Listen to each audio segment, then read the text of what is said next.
मेंढक और चूहे की कहानी। प्यारे बच्चों, आज मैं आपको एक दिलचस्प कहानी सुनाने जा रही हूँ।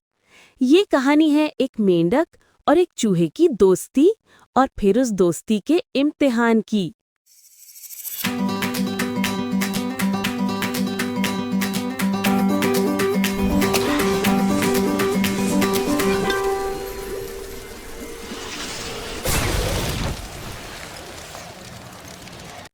झील के किनारे एक मेंढक रहता था।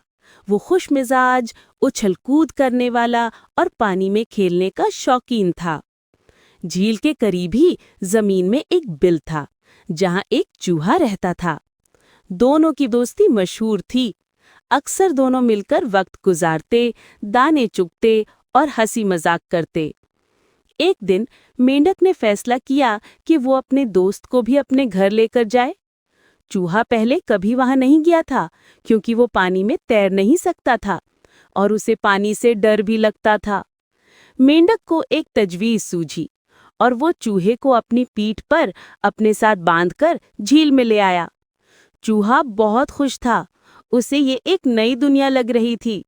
पानी पर झूलना, मेंढक की पीठ पर बैठकर सफर करना, ये सब उसे बहुत मजेदार लग रहा था। लेकिन बच्चों, कुछ देर बाद मेंढक के दिल में एक ख्याल आया।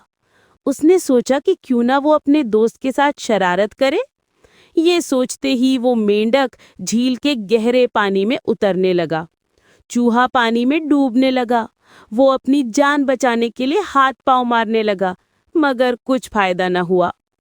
इतने में आसमान पर एक उकाब उड़ रहा था।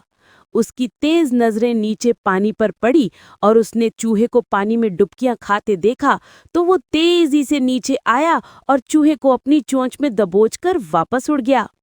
मेंढक चूंकि चूहे के साथ बंधा हुआ था, वो भी साथ ही उकाब के पंजों में जा लटका। अब दोनों आसमान की तरफ उड़े जा रहे थे। चूहा तो खामोश हो गया, लेकिन मेंढक के दिल में शदीद पछतावा था। उसने सोचा कि अगर वो अपने दोस्त के साथ वफादारी निभाता और उसके साथ मजाक न करता तो आज उसे ये दिन न देखना पड़ता। उसकी चालाकी और धोखा ही उसकी बर्बादी का सबब बन गए। प्यारे बच्चों, इस कहानी से हमें ये सबक मिलता है कि दोस्त अल्लाह की बहुत बड़ी नेमत हैं। उनके साथ मोहब्बत और वफादारी से रहना चाहिए। जो दोस्तों के साथ धोखा करता है, वो हमेशा नुकसान उठाता है।